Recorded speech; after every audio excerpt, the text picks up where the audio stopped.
नमस्कार मित्रांनो केंद्रीय मंत्रिमंडळाची बैठक ही पार पडली आहे आणि या बैठकीमध्ये प्रधानमंत्री आवास योजना ग्रामीण भागामध्ये राबवण्यासाठी मंजुरी केंद्राकडून देण्यात आलेली आहेत। आता याच्यासाठी जवळजवळ 3,06,137 कोटी रुपये खर्चास मान्यता देखील देण्यात आली आहे आणि पुढील 5 वर्षांमध्ये 2 कोटी घरे उभारली जाणार आहेत, ज्याच्यापासून आता 10 कोटी लोकांना याचा लाभ होणार आहे। आता जी काही माहिती देण्यात आलेली आहे तर ही मंत्रिमंडळाचा जो काही निर्णय झालेला आहे तर यामध्ये आपण ही माहिती पाहणार आहोत। मित्रांनो, आपण इथं बघू शकता केंद्रीय मंत्रिमंडळाची जी बैठक पार पडली आहे तर या बैठकीमध्ये हा निर्णय घेण्यात आलेला आहे। मंत्रिमंडळ निर्णय 9 ऑगस्ट 2024 रोजी केंद्रीय मंत्रिमंडळाने वित्तीय वर्ष 2024-25 ते 28-29 या काळात प्रधानमंत्री आवास योजना ग्रामीण मध्ये राबविण्यासाठी मंजुरी ही दिली आहे।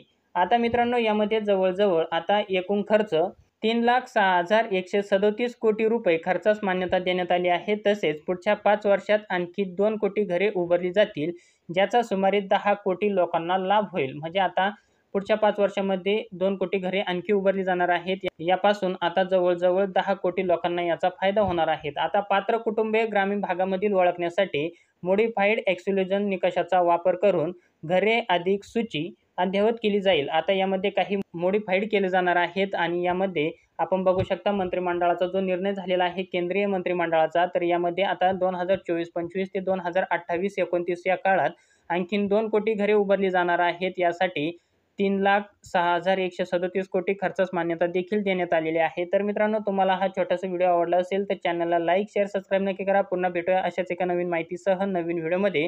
तोपर्यंत धन्यवाद मित्रांनो। जय हिंद, जय भारत।